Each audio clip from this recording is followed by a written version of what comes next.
El contenido proporcionado en este podcast tiene fines informativos y educativos únicamente. Cap Medical presenta.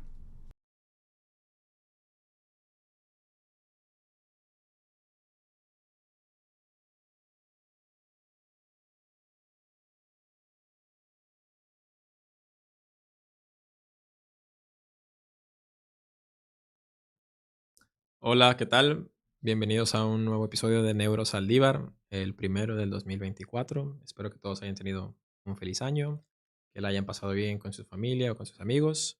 Y el día de hoy vamos a hablar de un tema nuevo que no hemos tocado en el canal y que salió a petición de uno de nuestros seguidores, de nuestros, sí, pues personas que nos comentan en los videos, en el video pasado de respondiendo preguntas que hicimos aquí en el canal, que pueden ver en cualquiera de los canales. Alguien preguntaba o nos pedía más bien que habláramos un poquito de ataxia. eh, y bueno, para que vean que si escuchamos y que sí leemos sus comentarios, hoy vamos a hablar sobre ataxia, ¿no? La ataxia es un tema bastante amplio. Quizás no nos alcance el tiempo de live para hablar de todo lo que hay que hablar de ataxia, pero sí para dar una pequeña introducción o un panorama general, ¿no? De qué deben de saber las personas sobre la ataxia.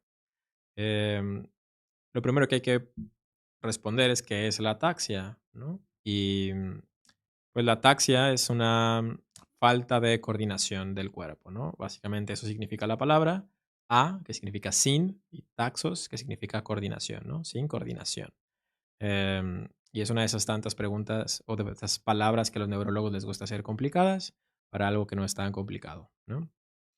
Em, ¿Por qué las personas pueden perder la coordinación? Bueno, o por qué las personas pueden estar atáxicas, ¿no? Que es como hablamos nosotros en terminología médica. Pues hay muchas causas de las cuales vamos a hablar a lo largo del live, ¿no? Quizás lo que valdría la pena ahorita, antes de hablar de las causas, es decir, cómo se ve una persona que tiene ataxia, ¿no? O qué síntomas o qué signos podemos ver para sospechar que alguien puede tener ataxia, ¿no? La forma más sencilla o lo que yo a veces le digo a los pacientes o a los familiares de los pacientes es que se imaginen que estuvieran borrachos, ¿no? Si ustedes en algún momento de su vida han tomado un poco más de alcohol del que deberían, quizás se han notado que tienen estos problemas, por ejemplo, para caminar, ¿no? En los que las personas tienden a agarrarse de las cosas, por ejemplo, ¿no? Para tratar de caminar bien, o que tienen un poquito de problemas para hablar, ¿no? O que les cuesta trabajo tomar los objetos que ven en el ambiente, ¿no? Todo eso son síntomas de falta de coordinación y a eso es lo que le llamamos nosotros ataxia, ¿no? Es un poquito burdo el ejemplo, pero creo que es bastante gráfico, ¿no? Todos hemos visto alguna vez una persona que está tomada o borracha o hemos sido esa persona, y entonces sabemos más o menos, o nos es más fácil reconocer los síntomas de la ataxia, ¿no? ¿Por qué pasa la ataxia? Primero hay que dividir la ataxia en dos grandes grupos, o tres grandes grupos más bien, si queremos ser muy estrictos. Que hay ataxias que son cerebelosas, ataxias sensitivas y ataxias vestibulares, ¿no? Esta distribución o esta división se debe a la parte del sistema nervioso que está afectada y que está causando que el paciente o la persona tenga ataxia, ¿no? Las ataxias vestibulares tienen que ver con el aparato vestibular que está en los oídos, que por lo general no vemos los neurólogos, sino los otorrinolaringólogos. Entonces, otra palabra difícil de decir en la medicina, pero los problemas en los oídos también pueden causar problemas del equilibrio, ¿no? Es un poco más raro que las otras cosas que nosotros vemos, pero sí puede llegar a pasar. Si ustedes alguna vez han tenido una infección en el oído, por ejemplo, a veces notarán que se sienten un poco mareados o que las cosas giran. Eso tiene que ver también con esta sensación de ataxia, ¿no? Luego tenemos las ataxias sensitivas, que tienen que ver con algo que nosotros llamamos propiocepción, es decir, saber dónde están nuestras manos y nuestras piernas, ¿no? Suena algo muy sencillo, ¿no? Por lo general lo hacemos sin darnos cuenta. Ustedes pueden saber ahorita si cierran los ojos dónde tienen su mano, dónde tienen su pie, sin necesidad de estar pensando en eso, ¿no? Su propio cuerpo lo sabe de manera inconsciente. Cuando esos mecanismos fallan, pues también tenemos problemas para mantener el equilibrio. Si yo no sé dónde están mis piernas, si yo no sé dónde están mis brazos, pues es complicado saber, ¿no? O poderme mover. Y por último, Tenemos la ataxia cerebelosa, que es como la ataxia clásica.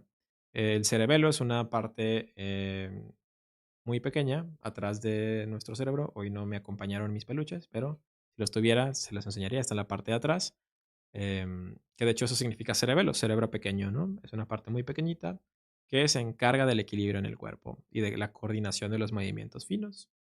Cuando el cerebelo falla o tiene algún problema, pues también tenemos problemas de la coordinación. ¿Cómo le hacemos los neurólogos para saber si el problema de ataxia que tiene un paciente es vestibular, es cerebeloso o es sensitivo? Bueno, tenemos diversas pruebas clínicas, ¿no? De ahí la importancia de ver a los pacientes en el consultorio y de poder platicar con ellos para poder saber dónde está el problema, ¿no? Por ejemplo, los pacientes con ataxia vestibular tienden a tener también problemas del oído, los de la ataxia sensitiva y lo que se llama prueba de Romberg, cuando les hacemos que cierren los ojos, se marean, por ejemplo, ¿no? Miren, aquí va llegando mi cerebrito, gracias a la producción. El cerebelo, para hacer énfasis en eso, es esta pequeña parte que ven aquí en rosa, que tiene como estas líneas divisorias que se llaman fóleas, ¿no? Eso de aquí no son las pompis del cerebro, es el cerebelo, ¿ok? Em, con diversas pruebas nosotros podemos saber si lo que está afectado es el cerebelo o los nervios o el oído, ¿no? Eso sí, es difícil hacerlo, por ejemplo, es por un comentario de Instagram o de TikTok o de Facebook o por una videollamada.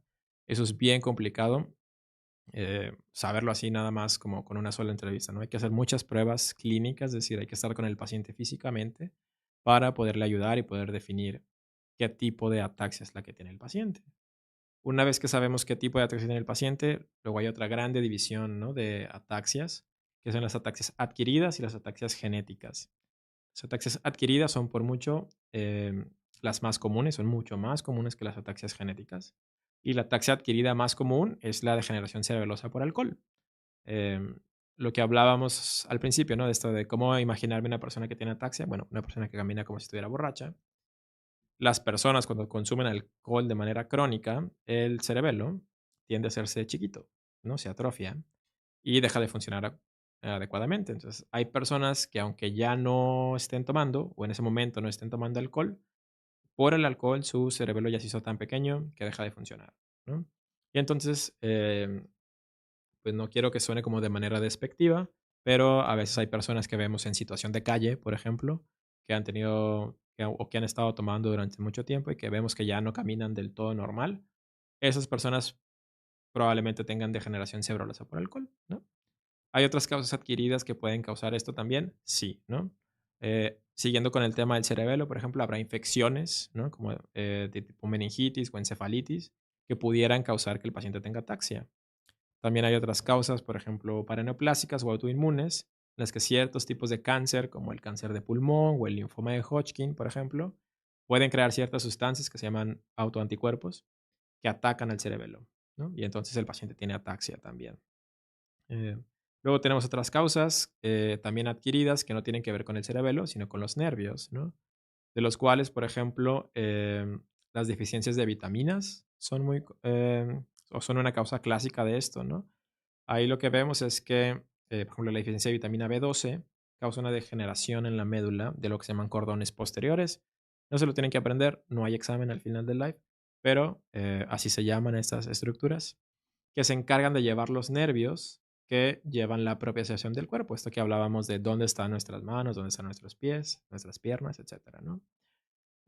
Si uno no tiene suficiente B12 en el cuerpo, esta degeneración puede causar que los pacientes tengan ataxia, ¿no? Una ataxia sensitiva, porque el problema está en los nervios que van hacia el cerebro. Otras causas que ahora, hoy en día, son más raras, pero antes eran muy frecuentes, sería la sífilis, por ejemplo, ¿no? Que es una enfermedad de transmisión sexual que ataca esta misma parte donde está la deficiencia de vitamina B12, los cordones posteriores, y que a los pacientes les daba esta ataxia sensitiva, ¿no? Que se llamaba tabes dorsal hace muchos años. Pero que pues de vez en cuando nos encontramos ya de manera esporádica, pero que puede llegar a pasar, ¿no? Otras causas adquiridas de ataxia pueden ser algo más común, como la diabetes, por ejemplo. La diabetes puede dar algo que se llama neuropatía periférica, en la que también los pacientes no sepan muy bien dónde están sus pies por la destrucción de los nervios. No es lo más común. La neuropatía diabética por lo general es una neuropatía dolorosa de fibra pequeña que da dolor más que problemas para saber dónde están las partes del cuerpo, pero en algunas ocasiones puede llegar a presentarse también con ataxia, ¿no? Em, y esas serían las causas más comunes en cuanto a las adquiridas. Luego hay causas genéticas de ataxia, que son un poquito más raras a comparación de las adquiridas, pero también se pueden llegar a presentar, ¿no? Ahí tenemos un subgrupo de ataxias que se llaman ataxias espinocerebelosas, o SCA, así se abrevian si lo quieren buscar en internet, por sus siglas en inglés, que tienen un conjunto de síntomas muy variado, ¿no? Un abanico así muy amplio de síntomas que pueden presentar y que tienen ciertos números, ¿no? Hay ataxias espinocerolosas tipo 1, tipo 3, tipo 11, tipo 17. Cada día sale una nueva, ¿no? Entonces, cada una tiene un componente genético diferente. em, y cada una tiene unas presentaciones diferentes, ¿no? Hay ataxias que se acompañan de sordera, otras ataxias que se acompañan de síntomas que parecen similares al Parkinson, ¿no? Entonces, eso con el tiempo, pues nos vamos dando cuenta que eso quizás sea un componente más genético, ¿no? Porque eso es importante. Cuando digo genético, no me refiero a que uno nazca con eso, ¿ok? No es lo mismo que otras enfermedades que sí, genéticas que sí empiezan desde la infancia, ¿no? Desde que uno nace. Aquí estas presentaciones pueden pasar en la adultez, ¿no? Es decir, a los 30, a los 40 años, de una persona que estaba normal y que de repente empieza con estos síntomas de ataxia, pudiera ser genética, ¿ok? Por eso la importancia, vuelvo a lo mismo, de que los valore un neurólogo donde ustedes estén, si tienen síntomas parecidos a esto de la ataxia. Porque a veces las ataxias genéticas, digo, es importante decirlo, no tienen una cura como tal, pero sí hay a veces consejería familiar que hay que hacer, ¿no? Es decir, oye, yo tengo este gen que causa ataxia, es dominante, recesivo, puedo o no tener hijos, ya tuve hijos, necesitan hacerse el estudio, todo ese tipo de cosas necesitan una buena, una buena consejería, ¿no? Ya sea con un neurólogo, con un genetista o con los dos, ¿no? Por eso es bien importante que si ustedes tienen o conocen a alguien que tiene ataxia, tiene que ser valorado por un neurólogo, ¿no? Porque como ya vieron a lo largo de live, hay muchas causas que unas son muy sencillas como deje de tomar, ¿no? Y otras pueden ser, bueno, necesitamos consejería genética, ¿no? Entonces es muy amplio el espectro de lo que es una ataxia o de por qué pasa la ataxia, ¿no? En la parte del tratamiento no hay medicamentos como tal para la ataxia, pero sí los pacientes que tienen ataxia se benefician mucho de recibir rehabilitación física, em, sobre todo los que tienen ataxia sensitiva, ¿no? ¿Por qué? Porque eso se puede reaprender o podemos usar otros nervios para más o menos compensar esta falta de propiocepción de ataxia sensitiva, ¿no? Y los pacientes pueden llegar a mejorar o pueden tener algunas conductas un poquito diferentes a una caminata normal, pero que le permitan al paciente no tener que usar, por ejemplo, un bastón o una andadera o algo más, ¿no? Para tener que sostenerse de algo para caminar. Eso, pues sí, ayuda bastante, da mucha calidad de vida, que al final en neurología es algo que buscamos bastante. Como se habrán dado cuenta en algunas de las pláticas que ya hemos tenido, muchas enfermedades en neurología no tienen tratamiento, em, pero eso ha ido cambiando con el tiempo, ¿no? Poco a poco cada vez tenemos más tratamientos. Esperemos que la ataxia, sobre todo las adquiridas, pues sí tiene tratamiento. Es decir, si tengo una infección en el cerebro y me la tratan, puede que mi ataxia mejore. Si yo tenía un cáncer que me daba ataxia y me lo quitan, puede que mejore, ¿no? Ahí las opciones todavía son un poquito más amplias. Las ataxias genéticas es un poco más complicado, aún no tenemos tratamiento para eso, pero la rehabilitación puede dar calidad de vida, ¿no? Es decir, aunque mi neurólogo me diga que algo no tiene tratamiento, no quiere decir que eso ya fue el final, ¿no? De esa relación médico-paciente, ¿no? La rehabilitación, el diálogo puede hacer que mejoremos mucho la calidad de vida y que los pacientes pues puedan seguir adelante, ¿no? Puedan hacer lo que quieran de su vida. Em, Como les dije, es un tema bastante amplio, creo que puede que queden algunas dudas de lo que hemos hablado. Como siempre les digo, dejen los comentarios aquí abajo del video. Yo los contesto personalmente. A veces me tardo un poco. Con estos últimos me tardé un poco porque pues me tomé unas pequeñas vacaciones, entonces no estaba viendo el celular. Pero siempre trato de responderles, ya sea en Instagram, en Facebook, en TikTok, sus comentarios porque sé que son dudas reales y sé que a veces es complicado tener acceso a un neurólogo donde sea que ustedes, donde sea que vivan, ¿no? Entonces, si tienen dudas de ataxia o si quieren que hablemos de algún otro tema, ya vieron que sí vemos los comentarios, si hablamos de lo que nos piden, déjenlo en los comentarios y pues tenemos una lista de temas. Pronto hablaremos de algo que les interese a ustedes. Si no hay nada más que agregar, me despido de ustedes. Nos vemos la próxima semana. Vamos a volver a hablar de esclerosis múltiple. Para todos los que me ven por lo de la esclerosis múltiple, vamos a volver a hablar de esclerosis. Y pues para que estén atentos. Nos vemos. Hasta luego.